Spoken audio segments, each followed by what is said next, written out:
One of the more creative finishes in history. Of course, we're all familiar with the evil Mr. McMahon character that I guess was born a year prior at Survivor Series 1997 at the Montreal Screwjob No when Bret doubt. Hart was in the sharpshooter. So we're going to do that same finish now. But going into this, The Rock's the baby face and Mankind is the pet of Mr. McMahon. And it turns out it was all a swerve. Mr. McMahon put the fix in. The Rock is now the new corporate champion. Mankind doesn't understand it. He's been betrayed. And Austin just wants his title back. This is really, really well done. What'd you think? Agreed. There's got three guys involved. Three guys all had a dog in the hunt. This show was entirely too long, had too much content, in my opinion. It's hard when I look back on it. It must have been some real negotiations in the back because so many of your top stars are seen multiple times, and that's normally the kiss of death.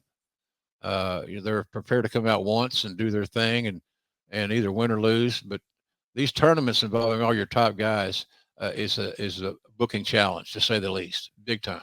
So the show ended, thank God, with a decent ending, and I thought a very creative finish. I didn't go all the way back to Montreal and bring everything forward. I see what you're doing there, and I understand, but it was. I think that finish, to whatever you think, was a bright spot in the whole damn pay per view because we needed that finish, and we'd given the fans so much. It was crazy. It was an incredible show, an incredible storyline. Meltzer would say when the show was over, it was obvious with Rock as heel champion building up to a Steve Austin match at WrestleMania.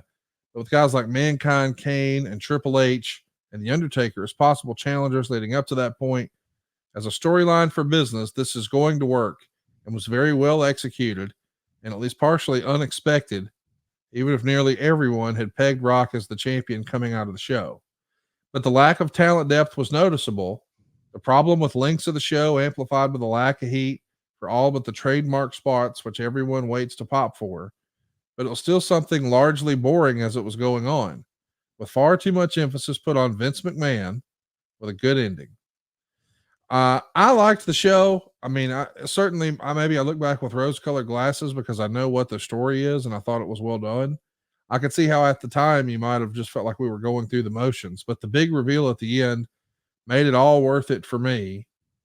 Eric wants to know, did JR think that The Rock was ready to win the world title on this night, or was it too early? I didn't think it was too early. I didn't really think it was too early. It was a little surprising, and I think wrestling fans like surprises. The finish was a little off-speed pitch, so if I was looking for a fastball, I didn't get it, which I thought was good. So I thought Rock was ready to win the title, and I think his resume and his track record proves that statement to be true. He was ready, and how he won the title was controversial, but it was entertaining. So that kind of fit him. He's controversial, and he's very damned entertaining. I tell you what's interesting to me to think about is this guy being The Rock, pronoun boy. He debuted at Survivor Series 1996 in Madison Square Garden. And a friend of mine said, there's your blue chipper right there. And just 2 years later, at Survivor Series 1998, he wins the world title. Right. 2 years after his debut. That's pretty damn special. Well, he was pretty damn special. He still is, as a matter of fact. When I contacted Rock about doing something for my book, this new book, he was more than happy to do it. He's always believed and felt like I contributed in a very positive way to his wrestling career. And so for him to say that is pretty cool. He had a little bit more to say that you can see when you get the book, but yeah, he was ready to go. Here's the thing about a guy like him. He's like a wild maverick. You can only keep him happy for so long. And without him tasting what it tastes like to be on top, because he's heard that term his entire life, being a third generation wrestler.